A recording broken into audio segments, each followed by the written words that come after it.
Good evening, ladies and gentlemen. Thank you very much for the introduction, Charmaine. I cannot express the amount of words will never be able to express how much gratitude and how happy and how excited I am about this moment. Charmaine's already introduced me, but just for the record of those who don't know, my name is Nels Ivy. I'm a writer. I wrote the book Think Like a White Man, which Sister Soldier probably hasn't heard of or so before, so it probably makes me sound like Stephen in Django, but that's not the vibe I'm going for in the slightest bit. Um, I am also one of the founding co-organizers of the Black Writers Guild alongside Charmaine Lovegrove, Afua Hirsch, Simeon Brown, Elijah Lawal, and Rachel Corson. Tonight here is a night I can say that if I had never heard of Sister Soldier before, I probably wouldn't be here tonight. I probably would not be a professional writer today. It is almost virtually impossible. This is a journey that started, my career as a writer started about 20 years ago on a Bronx street corner. Went to go see my sister in the Bronx and in New York, and I was on a street corner. I had about $30 left to me, and when I say $30 left to me, I mean literally $30 left to my name. And so thankfully my sister was going to pay for the cab for me to get back to JFK Airport and go back to London. So I wanted to spend my last $30 with a bookseller, an independent retailer.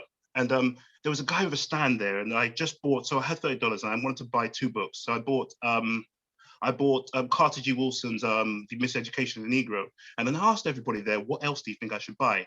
And right then and there, everybody lit up. It just became, "Yo, you got to get that one right there, son. That's Sister Soldier. Yo, son, that's the one." And everybody just lit up right there and then and said, "You got to get this book. You just have to get it." And I got it. I picked up the book. I picked up The Coldest Winter Ever, which is right here. I would bring out my original copy and tell you my nickname when I was at university or so, but you probably keep calling me it right now, so I won't do so because I don't want to embarrass myself or any of you too. But from that moment onwards, I got back to London, and a friend of mine called Nicola came to my room in my hall's residence, and she just picked up the book. And so I'm taking this away with me because she read the first two pages.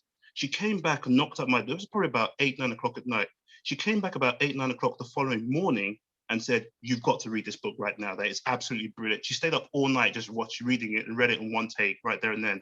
So I thought, okay, there must be something to this. And I read it. And quite frankly, it changed my life. It was so unbelievably brilliant that I had never read anything like it before. I was a well-read young man, hadn't read anything like it before. I was so excited to the point when I finished reading it, on one take also, I hopped on a train from to Waterloo and then walked all the way to Borders to ask for more books like this, literally just more, so anything by African American writers. And they gave me Paul Beatty's book, Tough, which was great, but it was nothing compared to this whatsoever.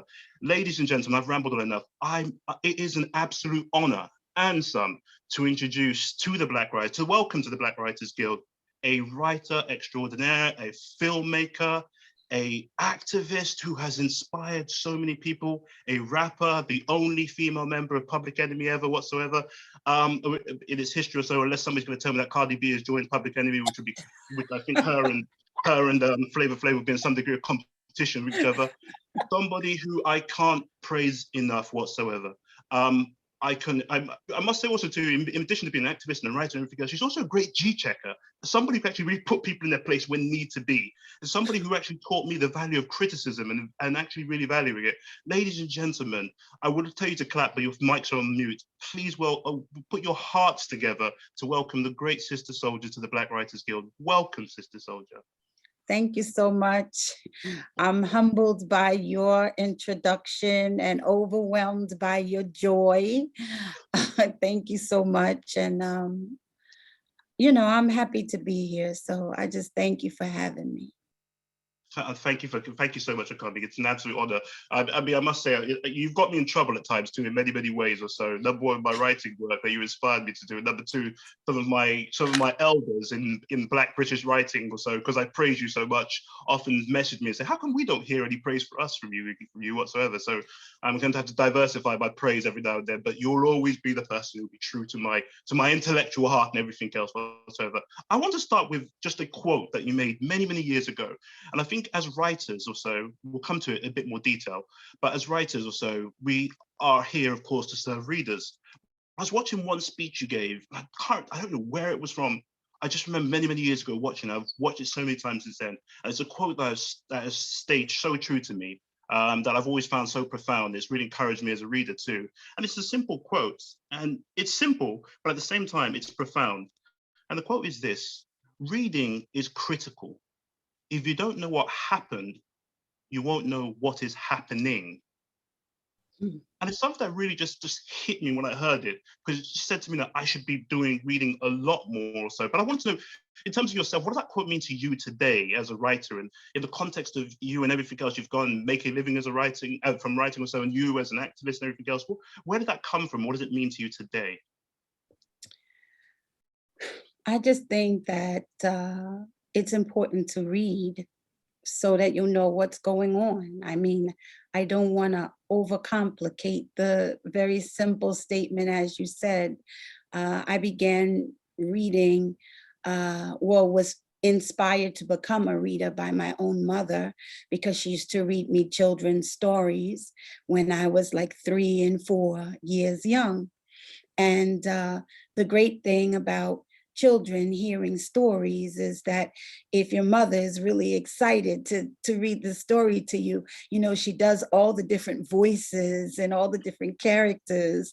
And a child is already fascinated with their mother. But then when she reads these books, you're even more fascinated, totally engaged. I happened to be I was a very curious child. And my mother, once I moved from the stage of only wanting to hear stories being read aloud and had all of these questions, she got me my New York Public Library card. And she said, listen, you have so many questions. Here's this big building, you go in there and find the answers yourself. So I think that you have a totally different childhood, a totally different adolescence, and a totally different adulthood if you are a reader than if you are not.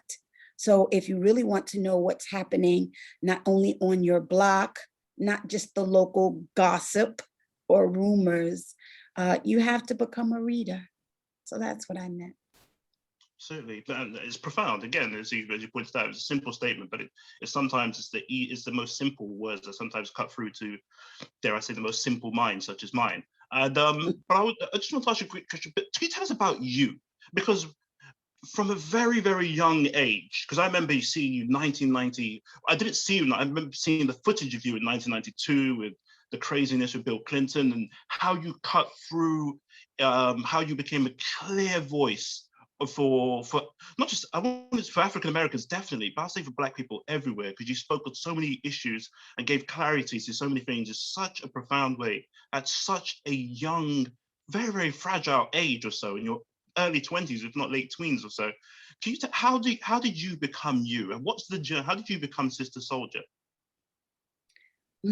That sounds like a question that's very otherworldly. Like maybe we would have to ask God, how did I become Sister Souljah? I can just tell you that from young, I always was a very sensitive child, you know, wanted to know, you know, what was happening around me, wanted to know what was safe and what was unsafe, wanted to understand why my mother so many times didn't have any money, and the people that surrounded us and that I lived around didn't have any money. And then we would watch the television. There'd be one TV and everyone in the family had to watch it together. We'd watch the television and the people on the TV had money, and they had options and they had choices and they had cars and they had beautiful houses. So from a young age, and I mean really, really young, I wanted to understand, how did this arrangement come about? You know, why do we live here? Why do we have what we have? And why are we missing the things that we're missing? You know, I had questions like that that were material questions. But then I also had questions like, you know, for my mother, what happened to daddy? You know, what happened to my father? What did you do to him? Where did he go? When is he coming back? So, like I said, I've always been very attentive and very observant. And I think that that added to my preparation for what ultimately had to have been my life purpose. And that was to be who I am and do what I do. But and what you do also too, when you think of it, but when you think of yourself like you being young and everything shaping your surrounding, but you the activist, just Mm, everything you. I mean, when I think of the 90s or so, for example, even I right. think of right now, if I give just an example, there was a TV show that I used to love watching you. I've seen it so many times, in which you were debating Cornell West amongst other people. Yeah. I can't remember his name. Oh God Almighty. Forgive me. It was one of those old panel shows or so, which you were there with Mm. a Black Panther who had actually done a long stint in jail, who was actually innocent, which is Daruba, yeah, Daruba bin consistent theme. Wahad. Is he still with us or so? But I've looked him up or so, but I can't seem to find him online anywhere. So I believe he lives in Atlanta. Yes, I okay, believe so. okay, fair enough. So I think of if I think of you on there or so, then if I think of, for example, like you were very young, and then you're there arguing with um, Harvard professors, politicians, for really senior politicians. One of them actually took on Obama in the Chicago, Illinois Senate. Again, his name actually evades me too. But when I think of you, say, versus Cornel West, and Cornel West, of course, establishment African-American man, Harvard professor, Princeton, you name it or so, globally recognized intelligentsia. And then came you, who was pretty much, you cut through, you were a lot more clear. What you said actually spoke to me and my experiences as a young Black person in Britain. Mm. Way more than anything I've heard almost anybody else say, for example. When I think of that young you, what should I get the young elements or so, your mum's love, the your understanding of and I will land your understanding of injustice and economic injustice amongst other things, but being able to articulate those things, being able to bring all those things together and articulate them on such a level. How did you get there? How does that happen to you? Well, I think it begins with reading Yeah. again. When I was a university student, I read so many books, and I probably read more books that were not part of my syllabus, but was part of my exploration of understanding the African experience in America and globally. So I had read Carter G. Woodson, who you mentioned, The Miseducation of the Negro, W.E.B. Du Bois, E. Franklin Frazier, Shakanta Diop. I had read Malcolm X, of course, the autobiography of Malcolm X. I had read 100 Years of Lynching. I had read Richard Wright's, all of his work, nonfiction and fiction. So I was a continuous reader and a continuous student. And in some ways, maybe I was training for that moment, for a very long time from a very young age. So I take it back to when I was young because that's where the inspiration occurred. The first book I ever read on my own was about Harriet Tubman, and I was 5, basically. So I continued on unto the university. And I always say that knowledge brings confidence. It's usually when you don't know what you're talking about that you feel really awkward or vulnerable. But I had read for so long, so many books. I had traveled all around the world. I had seen so many things. I had been part of building, different community organizations. And so by the time I got to that panel, which I believe was called "The Issue is Race" or Yeah, something like yeah. that. It was Donahue. Yeah, it was that's what called the issue By is the race. Is time Donahue. I Yeah. got to that panel, I didn't feel intimidated at all. I didn't feel like I was at a loss in terms of having command or mastery over a certain body of information. And I really didn't have anything against Dr. Cornel West at all. I just was speaking to the issue. And I was just trying to say to him at that time, at a young age, as you mentioned, that uh, once you become famous, well known as a Harvard professor, a Princeton University professor, and you're invited to all of these highbrow, functions, and you find yourself always explaining the Black condition to an all-white audience, it takes something away from you. And then when you get juxtaposed to somebody who comes from the hood, who is serving Black people, who's surrounded by Black people and all of the things that, are impacting us, and speaking in the language of the people, because that's the language that surrounded me, then you get the kind of moments that you got on The Issue Is Race with Dr. West. And I think he wasn't used to somebody from the underground being put on the same platform with him and speaking in the dialect of the people that he normally represents in a more scholarly style. Yeah. Yeah, but I got that vibe too. There's one point where you said to him, where he said to you, is that you got here by yourself? Is that all you could actually? Is that that this is all we have to work with? And your response was so brilliant. You said, "Well, I don't care. It's all we have to work with. I don't accept that. I expect more." And then you point out so many profound things on that show, where you point out, for example, like when white people are upset about something, they make it known. So, like, for example, they're upset about, say, abortion, for example, or whether it's pro-life or pro-choice, they'll come out and make their perspective known. But that actual white anger, for example, didn't really exhibit itself when it came to the killings or the condition that African Americans found themselves in. And that would bring down to a situation of I won't go too deep into this, because the good white people over at Simon & Schuster told me to steer clear of these topics a little bit. But the good white people. For example,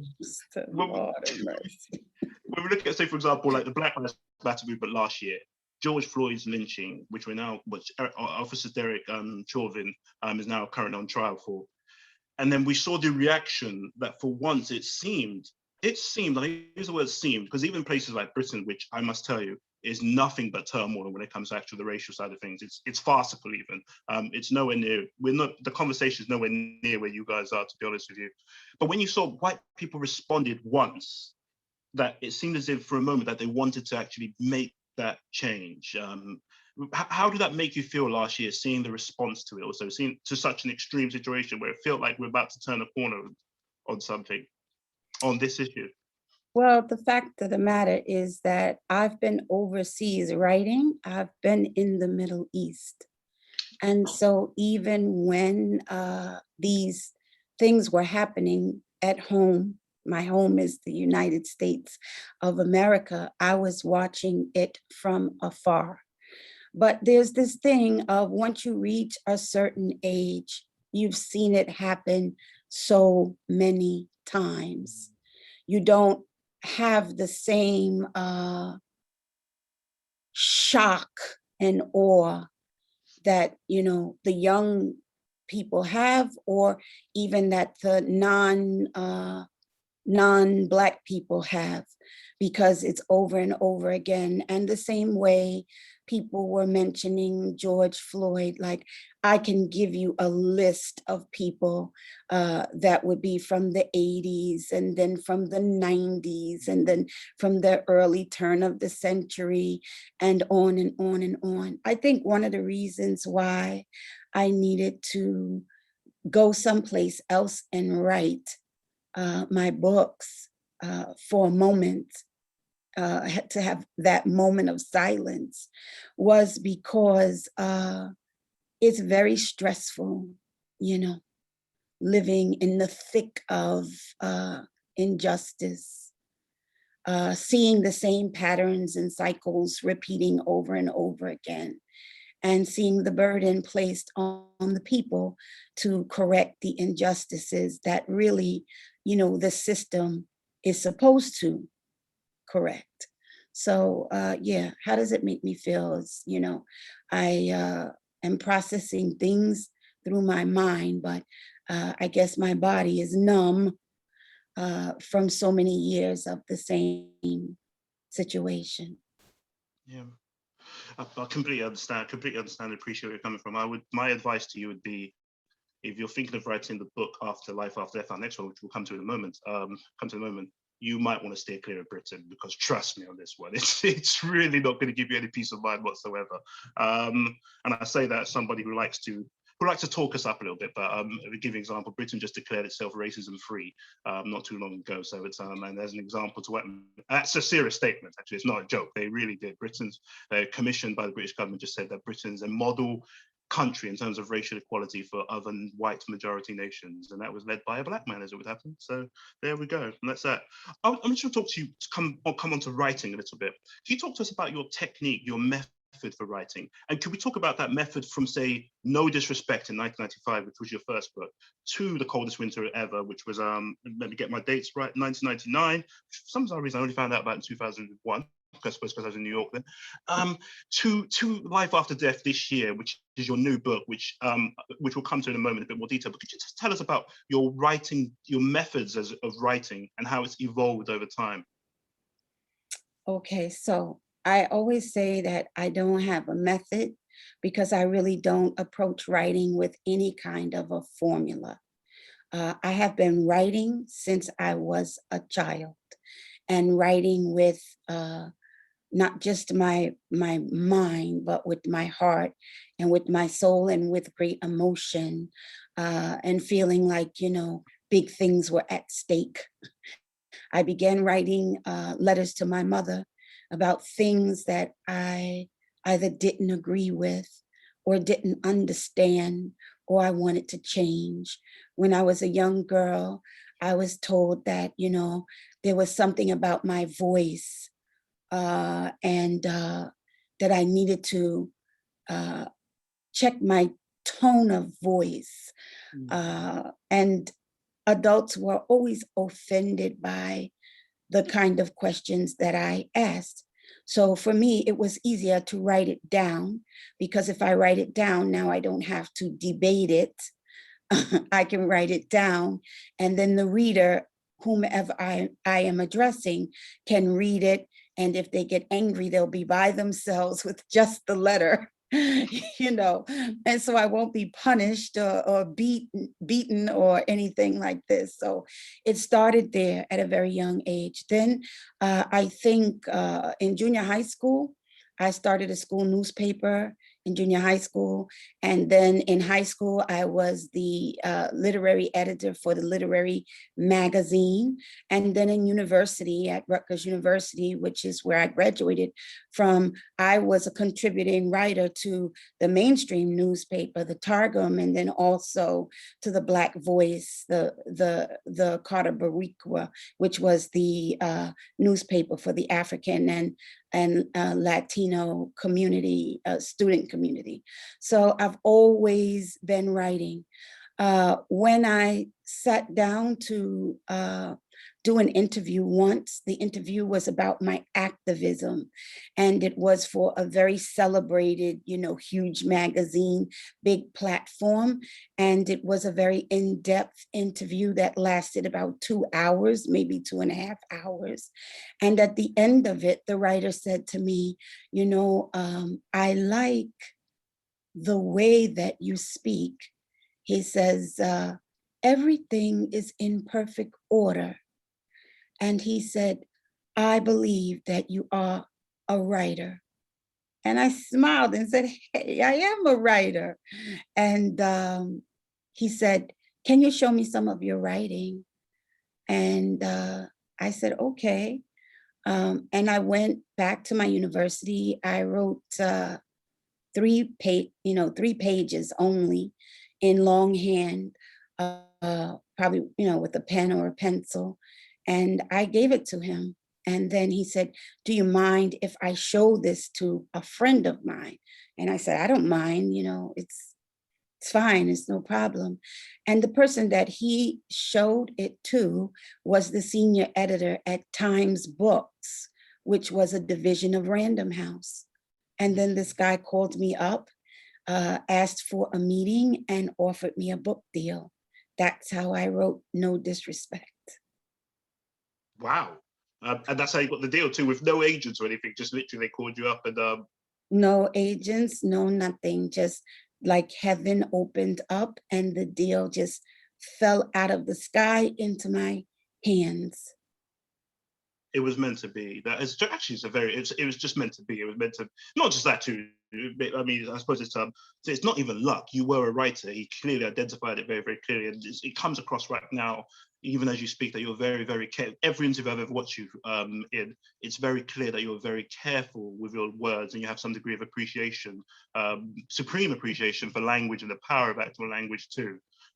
Which then brings you on to, and I will come on to the books a bit more, but I just want to touch on just a little bit more. You becoming a rapper, again, hip hop. Although hip hop, when you actually go to the genesis of so, when you go beyond Kool Herc and everybody else, you look at the role of the underplayed role of Sylvia Robinson, who actually created the first rap singles and everything else. So it's quite a phenomenal story also in terms of somebody who was a performer in the 50s.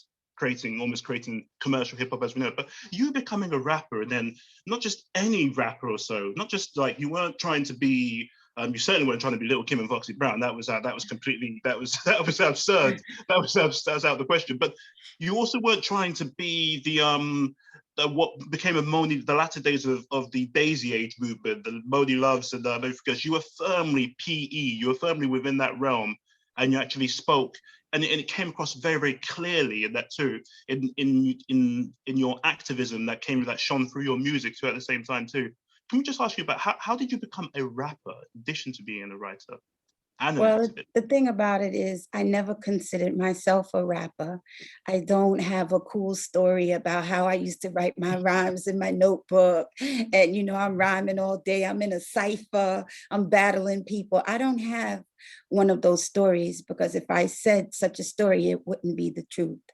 The truth is that I was a university student, and I was very passionate about the community and youth programs, developing programs for youth and students, and going into the Black community that surrounded Rutgers University and collecting up the young people in the community and introducing them to the university environment, because a lot of times these universities are seated right in our communities, but there's a big divide between the university students and the youth of the community. So this is what I was interested in. One day I was taking a group of young people on a trip in a bus. We had a bus, and these were the wildest little kids. I mean, they were children of homeless families, and I loved them because they were filled with life. They had maybe 10 times the amount of life of the average kid, and 20 times of the average adult. So anyway, we're going on this trip to one of the many events that myself and other college students organized. And no one could get these kids to like sit still. No one could get them to do everything together, to be unified, or to hold hands, or anything that would normally happen like in a school. And then in the bus, Eric B. and Rakim's record came on.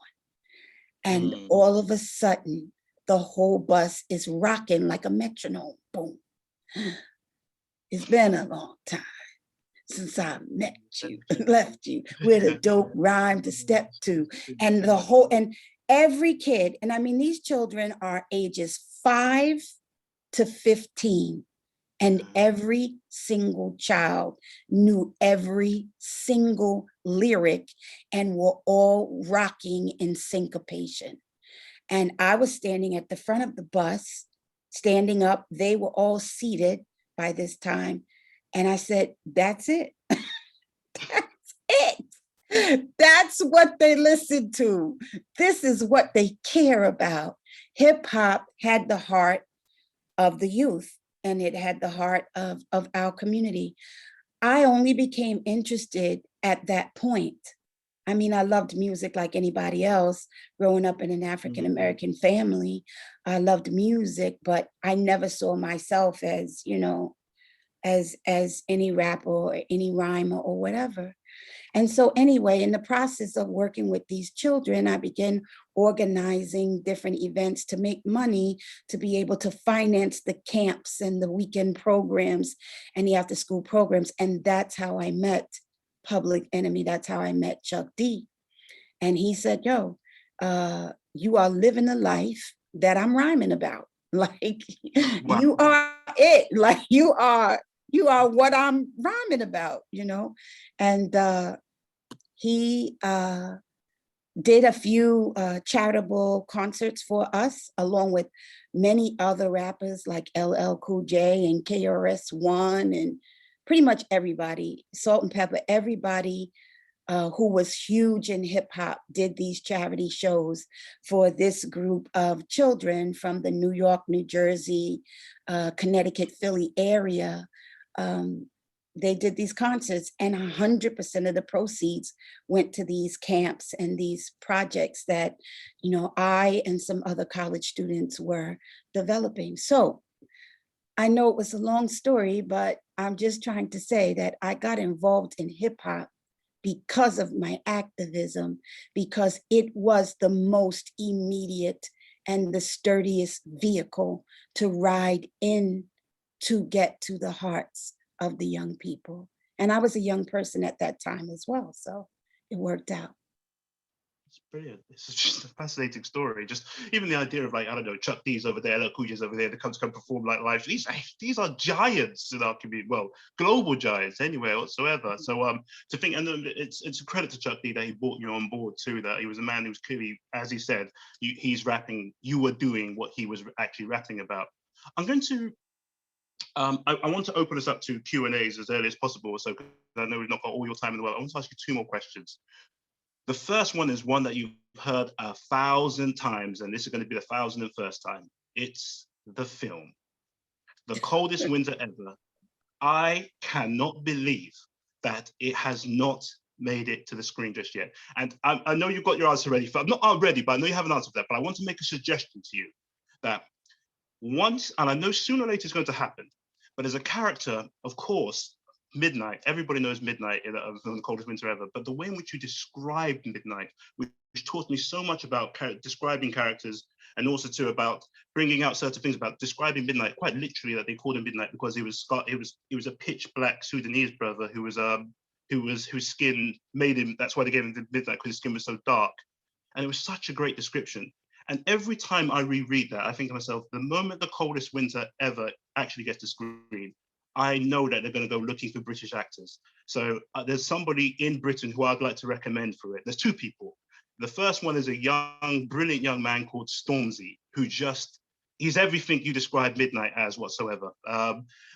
He's also a rapper. He's a brilliant young man. He's actually a publisher too, so I might be hoping that he sees this so he can buy my next book or something. So this is me sucking up a little bit to him.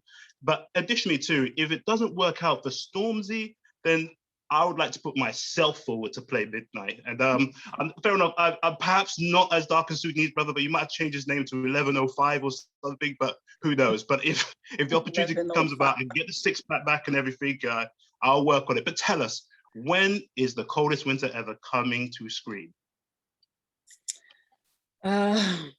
Well, the word I've been using on my Life After Death novel tour in reference to the film is inshallah. And the reason why I've been using that word is because it means God willing. And it seems that my whole life, everything has been based on inshallah. Yeah. If Allah is willing, then it happens. And if it's not time, then it doesn't happen. So I'm not at a loss for connections, you know, yeah. And I do have a major motion picture deal. And I did think that we were going into production in 2020, and then the pandemic occurred, and that kind of changed everything.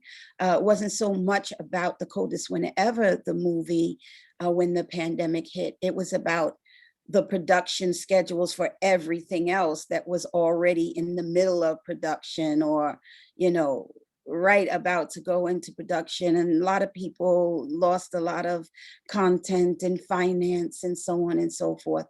Fortunately, we didn't start our production, so we didn't lose out in the way that many other productions did. So I say that to say, inshallah, in 2022, you'll see the coldest winter ever. I really hope so. It's just not really up to only me. Yeah. When you start talking about Hollywood, you're talking about a whole lot of people, a whole team of people. You know, it's like a machine, a system, or whatever. I can continuously put out books because it's just me and my pen and my paper. Yeah. And I don't have to check with anybody about anything when I'm writing a book. It's really literally what I wrote on the page with my Yeah. editor, you know, saying, oh, you forgot to cross this T or dot this I, you know, or don't put so many commas, you know, but the content itself is literally just whatever I write. Film is a little different. It's Yeah. very different. And so that's probably why it has taken so long. And I think if you want something great, you normally have to wait. Yeah. You normally have to be very patient.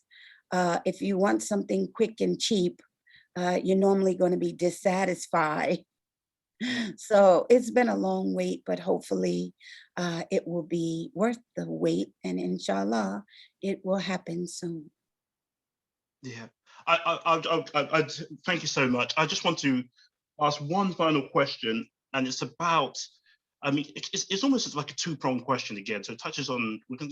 I mean, it's a two-pronged question, and then we'll go into Q&A. So I've rambled on for so long. I've pretty much lived my wildest fantasy of actually interviewing you. So I'm immensely grateful for that. This is a big moment for me. I'm going to tell my You can grandkids about it. Trust email me. me. I mean, it sounds like you have many more questions. You can email But you me, know what's funny? Do you know what's funny? soldierworkshard@gmail.com. That's my email. Do you know what's funny is that Soldierworkshard@gmail.com. And just remember, soldier ends with a H, not an A. yeah, at gmail.com. What's funny to me is that I did email you when I finished reading Coldest Winter Ever. I went to a internet cafe, like there's an internet cafe called Easy Everything, and I went there close to midnight. It was a 24-hour internet cafe, and you had your email address at the back of the book. And I think it was some forum. I went there. It was a crazy days, and I used to go back there almost so often to check my email to make sure to see whether you responded. Then I just was, oh my god, I'm so heartbroken. We are here now, 22 years later. Speaking of Yeah, 22 I've years later. responded to a million emails. I'm sorry I missed you. You know, I should be sounding like an interviewer here, but I sound more like a groupie. But anyway, I'll get on with it. But look, we're here right now, 22 years later. Winter Santiago, whose story I can tell you has influenced so many rap songs I've heard. If you listen to a Law by Jay-Z, for example, I'm pretty sure he just copied what was actually said on what was Winter Santiago's story, the coldest winter ever. It has influenced so many people, so many writers, so many people get excited by it, so many different people. So 22 solid years later, we are back with the sequel, Life After Death, which is right here, and everybody should be running out to buy yourself a copy. It's already a New York Times bestseller. Sister Soldier's doing what she always does, which is writing dope books and selling them. And we're back with Winter Santiago, back again. And I could not tell you the amount of excitement, the rush of excitement I felt the moment I actually heard that there's a sequel to The Coldest Winter Ever. The first one I did was tweeted about it, and then Simon Schuster got in touch with me and said that I could. They said they'll send me a copy. So really grateful to the good white people at Simon and Schuster. I will always forever be How grateful do you for that. keep calling them? What is wrong? I'm just teasing them. In the I'm teasing them. world? I actually get along with SNS quite well. I have a good relationship with them.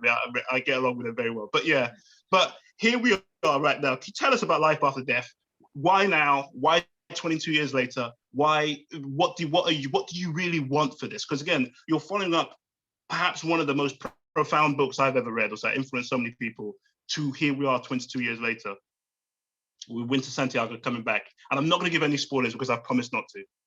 Well, first of all, I don't think it's about what I want, because I Yeah. don't really write that way, you know, based on what I want. And it is 22 years later. But since you read The Coldest Winter Ever, you know that it was a very multi-layered, cautionary drug story. And at the end of The Coldest Winter Ever, the main character, Winter Santiago, gets sentenced to 15 years of a mandatory minimum in prison. I thought that because one of the messages that I wove into The Coldest Winter Ever was that it's not a drug game. It's not a game. It's a very serious situation. And it's not, the lifestyle that everyone says it is. No, it's a death style. And when you are chasing that narcotic, whether you are using it or selling it, or the relative and family of somebody using it or selling it, it's not going to stay limited to the person who's using it or selling it. It's going to permeate and infect the whole family and bring about a series of tragedies. So since The Coldest Winter Ever ended with Winter going to prison, I thought if I was really about showing how real it is, I should cause the readers to feel the seriousness of incarceration, to feel what it's like when somebody you love is basically erased from society and caged like an animal for year after year after year after year. I thought there was a need to make it all less sexy than the Black community in America made drugs very sexy. I mean, even in our dialect and in our lingo, we'd be like, yo, that's dope, we say so many things that make it sexy. But then if you know anybody who got addicted to the drug, you know that it's not a sexy impact that happens. You know that none of the consequences are sexy. So yeah, I waited to tell Winter's story for a very long time on purpose. But in between that, I published 5 other novels that were really big novels, that did really well. And that also charted in the New York Times bestsellers list, if that means something to you. What really meant something to me was, the way people felt about those novels, the 6 novels that I wrote, in their hearts and in their souls, and the way people bought my books and gave it to everyone in their family, and then buy my books, and then somebody steals it, and then they go buy another one, and then they go buy another one. And, I'm just really grateful. I'm just really grateful for that. All of the books I was able to write while the public waited for the release from prison of the well-loved, notorious, stunning stunner, Winter Santiago. Excellent. Thank you so much. Look, I've spoken for so long, and I've taken up 3/4 of the meeting. I'd like to open this up to Q. Thank you so much, Sister Souljah. Thank you so much for speaking to us with your customary eloquence and everything else. I'm going to open this up to question and answers. Please know we've only got 15, actually probably 13 minutes or so, unless we're allowed to run over slightly. But are there any questions from the floor? Does anybody have anything they've always wanted to ask? Now is your shot. Shoot your shot, or else I'll keep talking.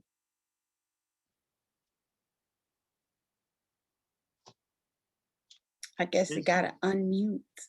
Yeah, if you want to speak. Oh, sorry, Charmaine, can you grant people the opportunity to unmute themselves? If there is somebody wishes to speak, they can speak up. Oh, is Charmaine still there? I'm here. Sorry, we're open up to questions right now, so the floor is open to anybody. If not, I shall proceed. Okay, hold on. You can unmute yourselves if you have a question.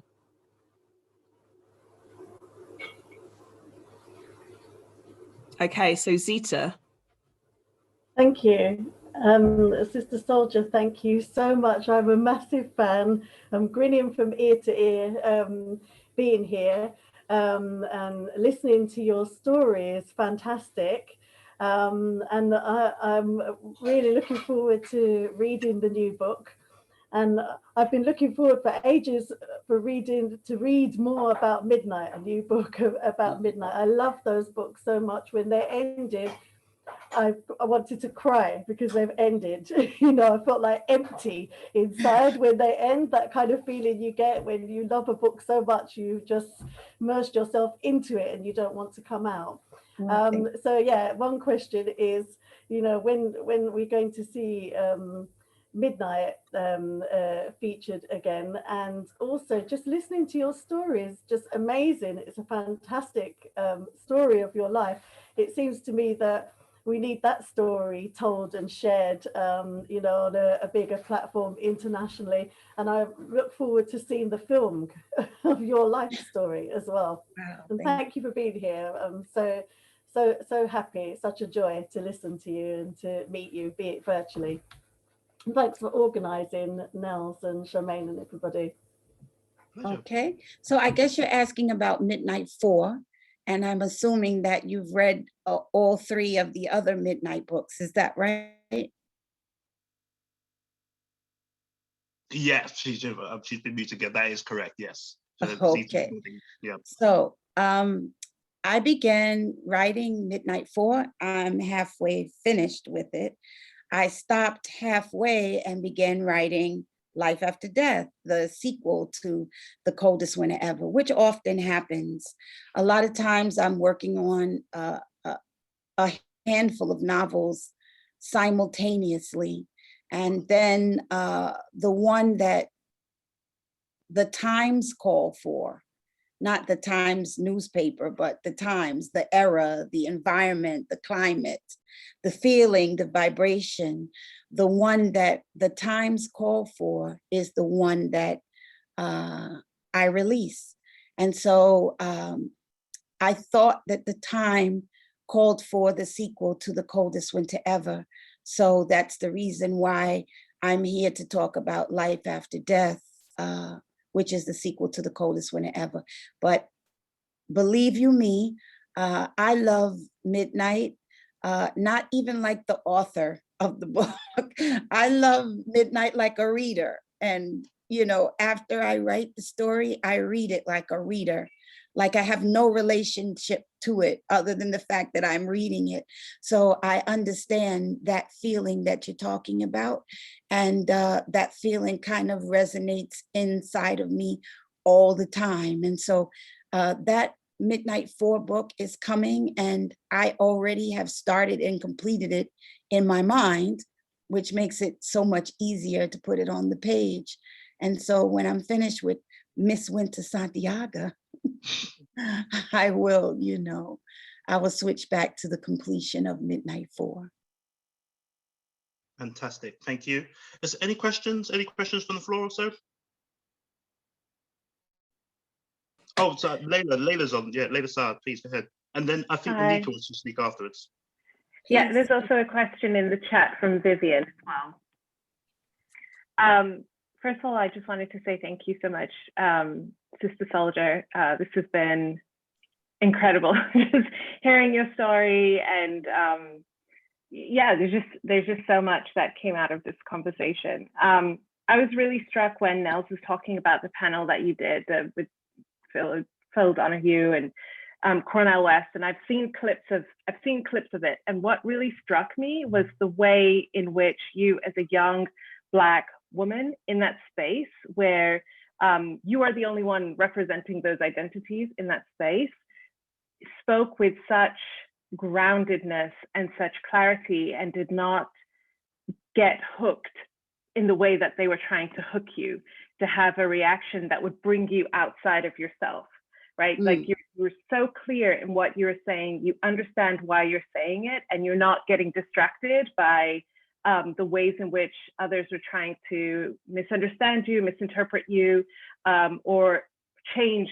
what the substance of what you were trying to say. as a Black woman, and I know there are many Black women on this call, we experience being in spaces where we know who we are, but we're in these spaces where people are trying to bring us outside of ourselves and make us forget who we are. And so I guess I just wanted to ask you, how do you, other than what you shared with Nels about, knowing, having done so much research, standing on that, the confidence of that knowledge, how do you still stay super grounded within yourself so that you don't allow yourself to be triggered? And I don't mean that you act like a robot and don't have any emotions, don't have any feelings, but still stay true to what it is that you're trying to say, no matter how much other people may be trying to misinterpret you, whether deliberately or unintentionally. Well, first of all, thank you. I think the main thing is if you believe that what you are saying is the truth, it gives you that calmness, because the truth is so much bigger than me or you or anybody. And the truth ultimately, from my vantage point, is linked to the Creator. It's linked to God. And you're not going to have a safer place than telling the truth, and having the protection, God willing, the protection of the Creator of all souls, so that gives you the calmness. I think also when I was young, before I was married and before I had a child, I felt a certain fearlessness, and I felt indignation. I hated bullies. I hated the way that people who were intelligent would manipulate people who they perceived to be unintelligent or inarticulate or incapable or incompetent. And so I thought it was very important to, sharpen my skills, sharpen my mind, sharpen everything so that, I could give these bullies a good fight. I wanted to defend people that bullies trample on all of the time. And I wanted to break some of the cycles that the people in power had become way too comfortable with. And I wanted to shock the world by doing things politely, which were considered impolite. Right. It was considered impolite for me to mention, on the biggest news show in the United States of America, that the United States Senate at that time was an all-white legislative body. So that when they put me, across the aisle from a very nice white senator, in fact, Bill Bradley, he said a number of things, and I simply said, you are acting like we're at the table, but you're in a building where there's no one that looks like me in the male or female, gender. So we're not even in the conversation. So let's be realistic about, the order of power, the immensity of the system, the immensity of the injustice, and the lack of platforms for, people who are victimized by these systems to respond properly, to get some gravity and some movement and some justice. So, yeah. Well, I just want to say thank you, because when I watch those videos, I am very nourished and very inspired, and it went beyond that moment in time, and I just wanted to say thank you. Thank you. Brilliant. Oh, thanks for that, Layla. I think Yasmin had a question in the comments. Yeah, Yasmin, are you there somewhere?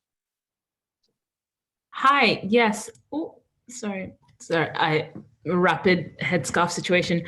Sorry about that. Yeah. That's okay. Thank you so much for everything that you've said. And I was curious actually, because you made a comment about how West was sort of separated from the community that he was representing in a more scholarly way. And I think that happens often. And I wondered whether in your life, as you've had commercial success and so on, if you found yourself becoming distant from the community that you grew up in and that you were immersed in your childhood and adolescence. And if you have been able to stay connected to that community, how have you done that as you know, as the world has known Sister Souljah? Well, my experience is different because I have never been welcomed in the way that Dr. Cornel West has been welcomed.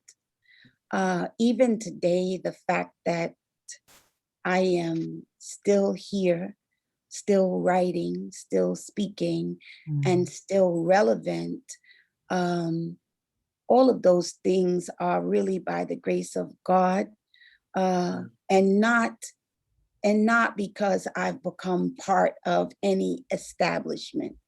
Clearly, I am an isolated adult, mature adult woman.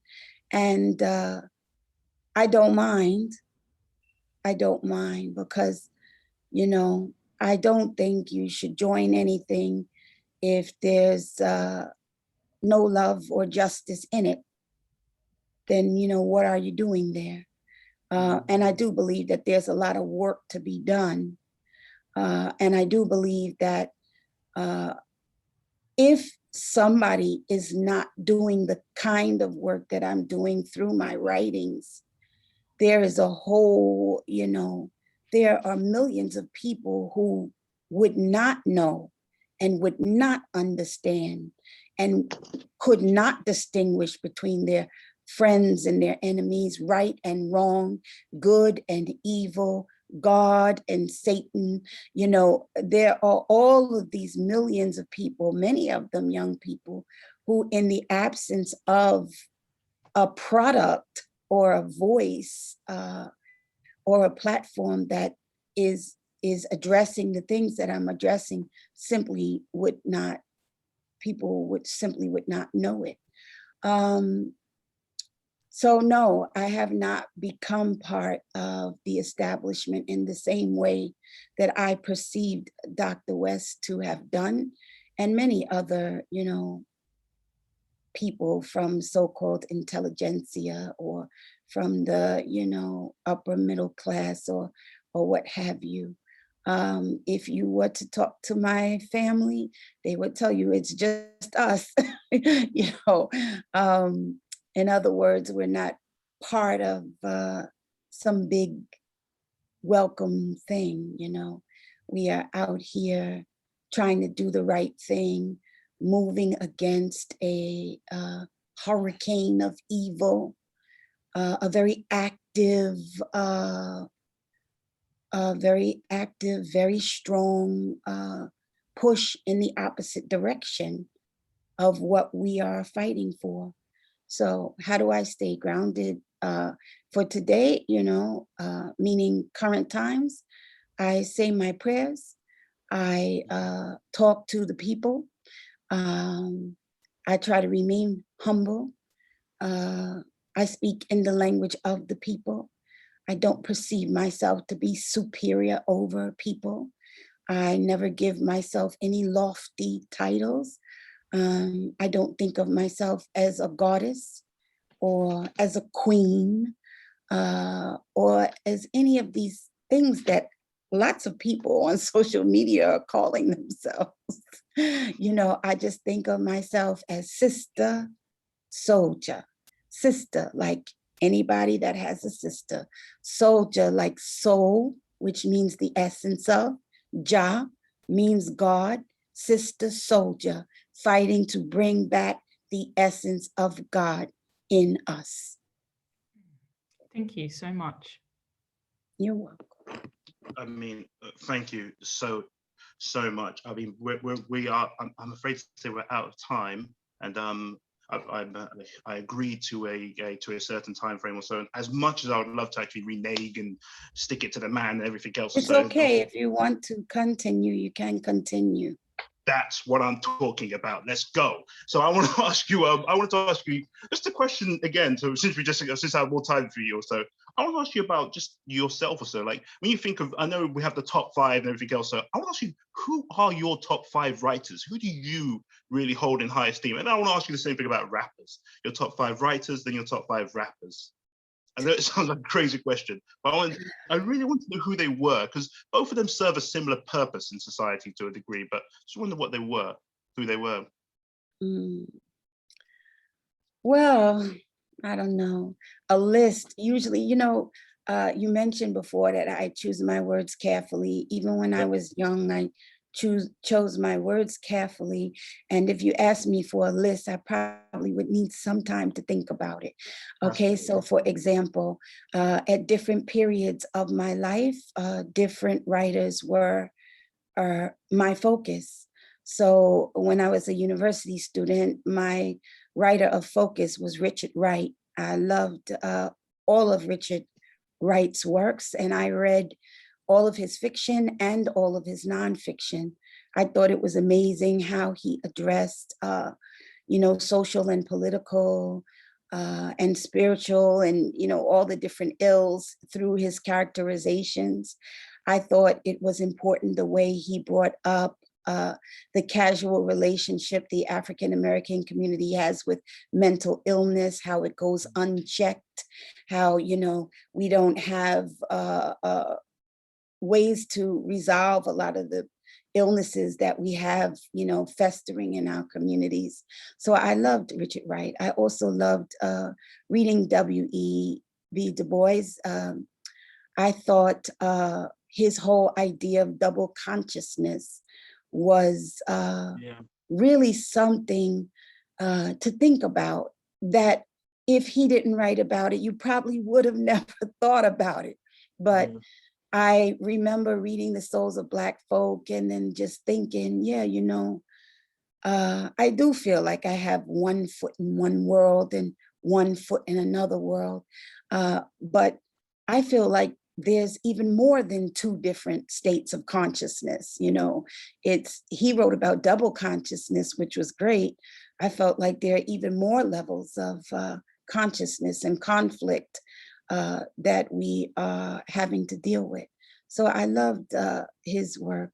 I have to mention that, in college, a friend gave me the Holy Quran and was like, you should read this book.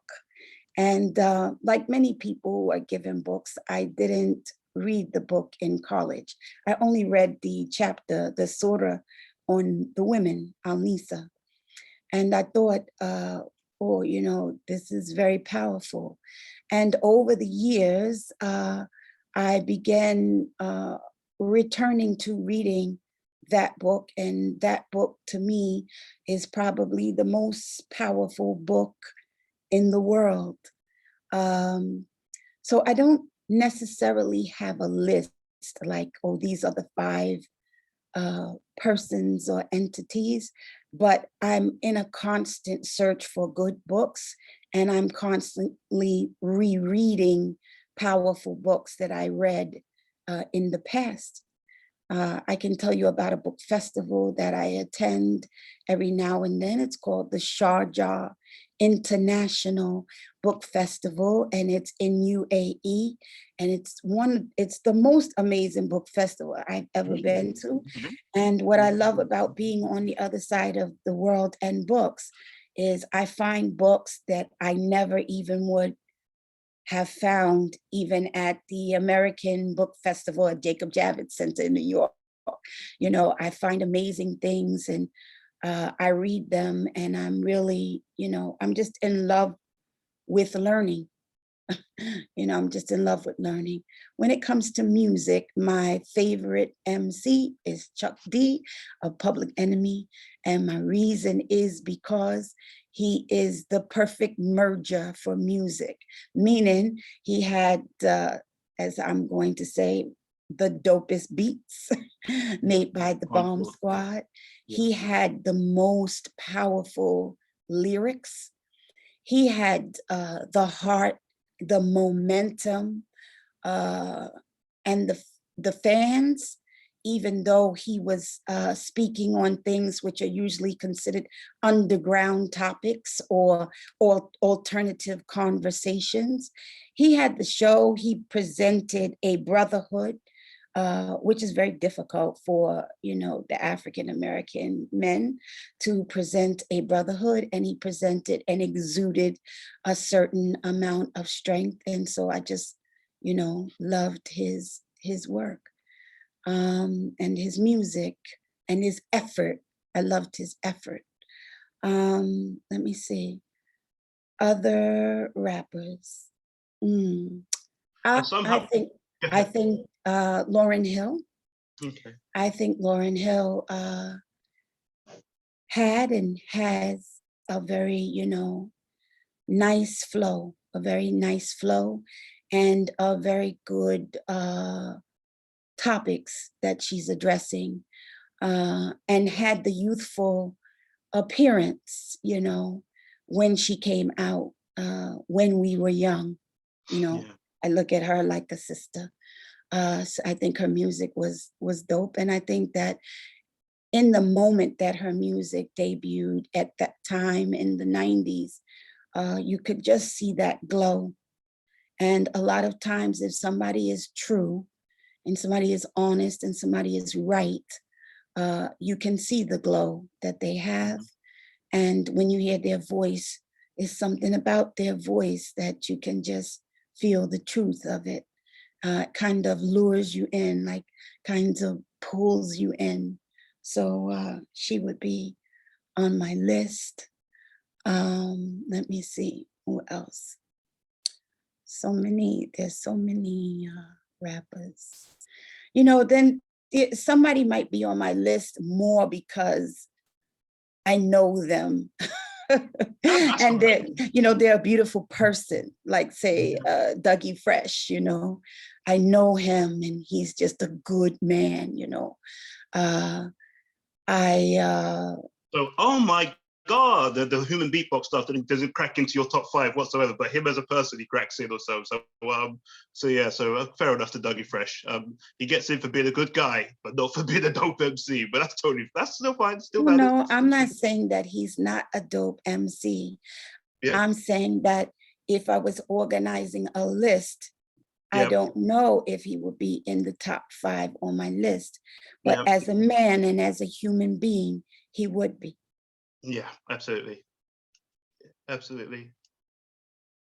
And then, okay, that makes perfect sense. I just want to ask you something. That some of that's come. I've been told not to ask these questions. I'm going to violate them. So you spoke about reading the Quran when you're at college. And now just thinking of your life, and I get the impression. I don't want to, because I've been told to actually to steer clear of personal issues. So, but does Islam also, as a Islam, where is it? What does it mean to you and your heart and everything else in your belief system, and how it's shaped you as a person right now? And also to read, I don't know if it's Islam or reading the Quran, but I don't want to put words in your mouth. I wish for you to speak for yourself on it, or so, if that's something you're willing to do. Well, I mean, I will speak as the same way I speak about, anything that you're asking me. I received a Quran in college, but like I said, I didn't read it. I read only the 4th chapter on the women. And later in life, I did read it. As you know, the coldest winter ever, I have an Islamic character, and that's Midnight. Yep. The man that everyone loves is Midnight, and his background, as clearly written in the coldest winter ever, is that he is a Muslim man. Yeah. When I went to write Midnight, a novel that put the spotlight on Midnight, I had to do that without any real help. I had not been to the Sudan ever. And I wanted to make the character as powerful as he could be. And normally when I'm writing a character, I'll go to where the character comes from. But that country was very, very difficult to visit, especially if you're an American. So I never got the opportunity to go there. And so one of the ways in which I was able to make the character so powerful was that the Quran was part of my research.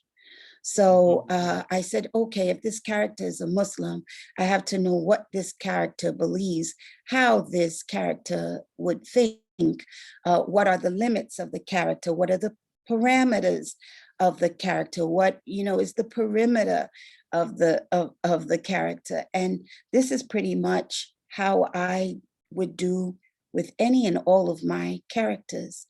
With the character Akemi, who's in the Midnight novel, and she was born in Japan.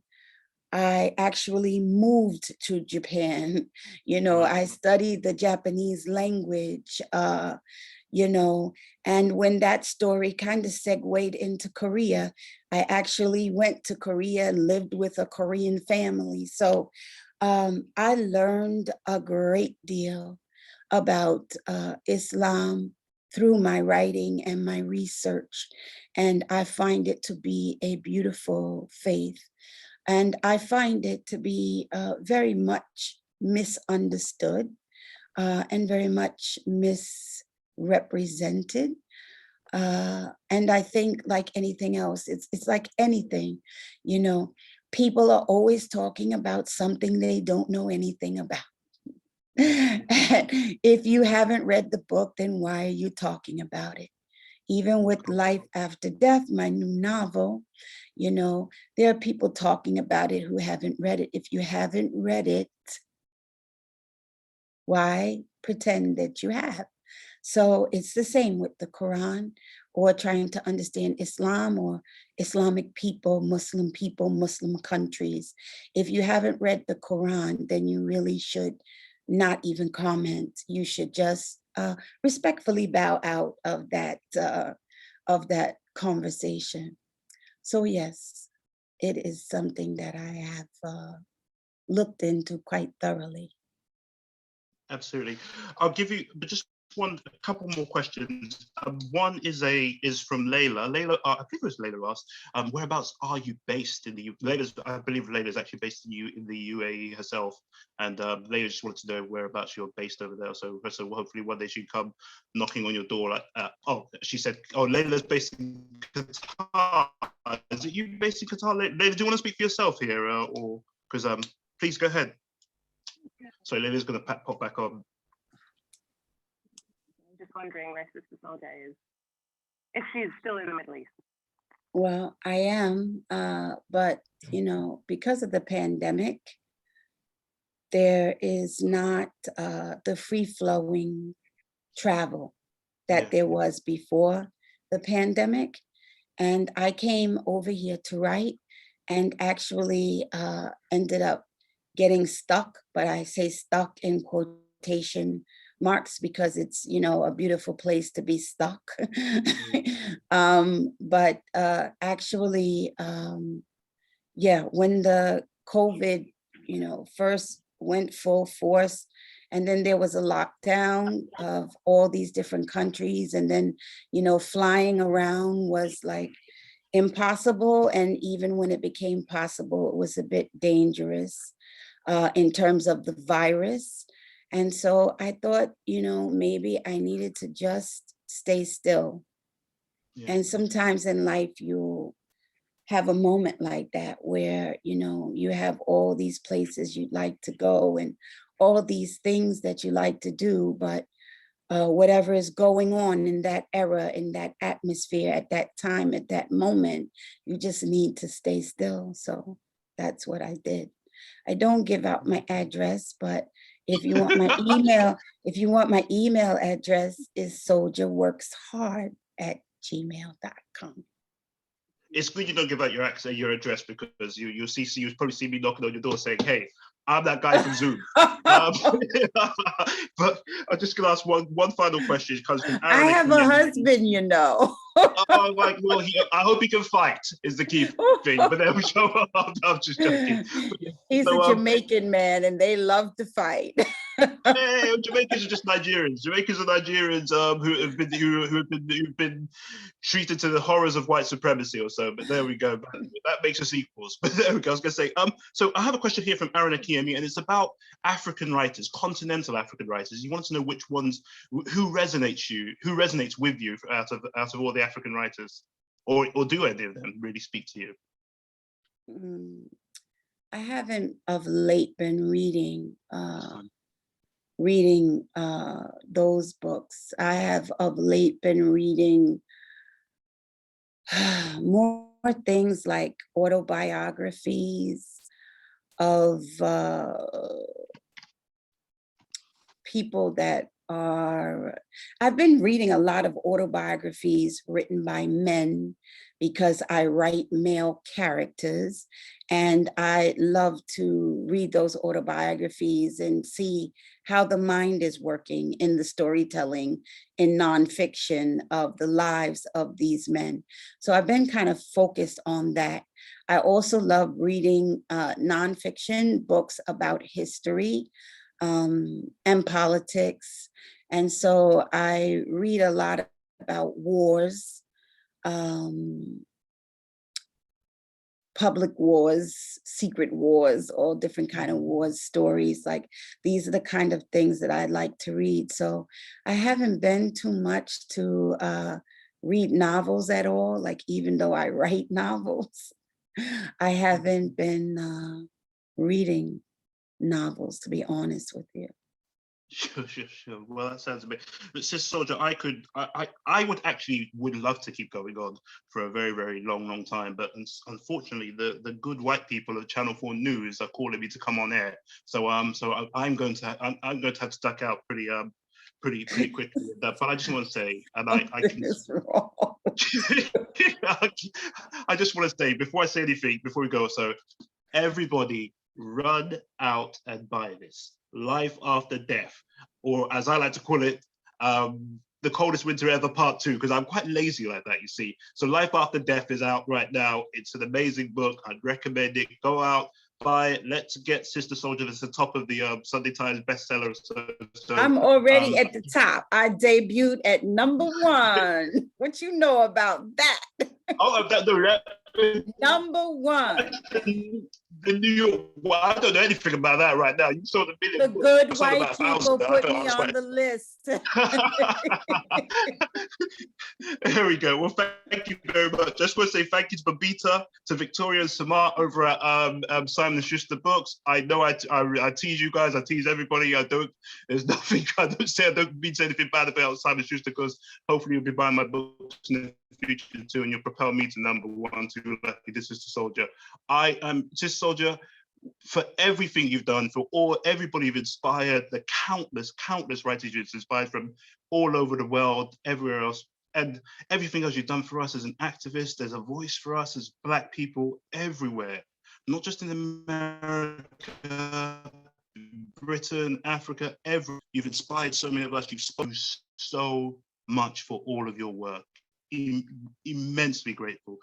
Words can never express how grateful you are. You said you're a sister and you don't consider yourself to be a queen or a goddess. So, well, I do. We consider you to be a queen. That we are immensely grateful to you. Thank you so much. Bless you. Thank you so much.